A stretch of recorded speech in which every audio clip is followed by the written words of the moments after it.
c'est un des plus beaux et des plus grands domaines de la Bourgogne, puisqu'on dépasse largement les 100 hectares entre la Côte de Nuits et Mercurey. Framboisière. La Framboisière. Ensuite, il y a des participations et même la propriété de Billot-Simon à Chablis. Il y a eu aussi les vignes achetées à la famille Bachelet et à la famille Mattereau qui ont augmenté en Côte-de-Beaune la production de Grand Blanc.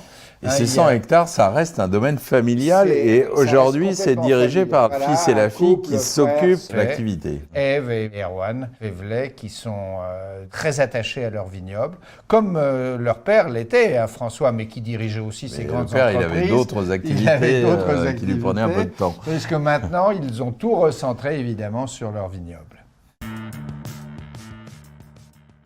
Alors Févelet, c'est quand même très Côte de Nuits. Ils ont un patrimoine de et puis vignobles. Ils sont à Nuits-Saint-Georges, donc ils ont un certain nombre de vignes. Là, on goûte au Chéniaux. C'est une de leurs plus belles parcelles de Nuits-Saint-Georges. Alors, on est là vers Vaune-Romanée, dans les Chéniaux.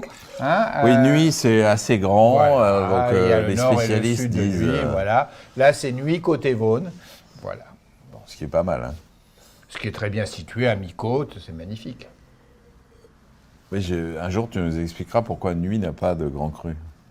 Parce qu'il y avait trop de bons terroirs et que ça aurait été très difficile de les délimiter. Donc vers les Chéniaux, on est vers la tendresse, le fruit, l'élégance. Et puis quand on est plutôt sur les Porets ou sur les Saint-Georges, on est avec un peu plus de puissance. C'est un caractère de vin. Moi, ce que j'adore, c'est la précision de ce vin. Voilà. C'est vraiment... c'est droit, c'est précis. C'est super nid.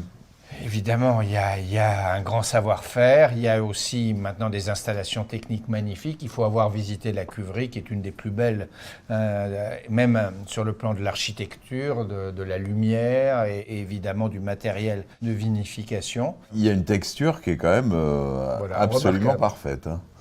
C'est vraiment... Avec en 18 toujours cette tendresse, ce fond de tendresse, de moelleux, parce que c'est une année très solaire, mais en même temps... très équilibré. Et ce qui est formidable, c'est propre au Grand Bourgogne. C'est un vin qui est délicieux à boire aujourd'hui, mais à mon avis, je me dis que dans 100 ans, tous les deux, ici, parce que on existera, nous deux, et la Tour d'Argent aussi. Nous serons les fantômes de la Tour. Voilà, nous viendrons ici hanter la Tour. Il tiendra en tout cas 50 ans, certainement. Après, je ne peux rien dire d'autre. Mais 50 ans. Un jour, il s'est trompé de 100 ans sur un vin de Bourgogne dégusté à l'aveugle. Un peu plus, même. Je vous le raconterai une prochaine fois. 101 ans.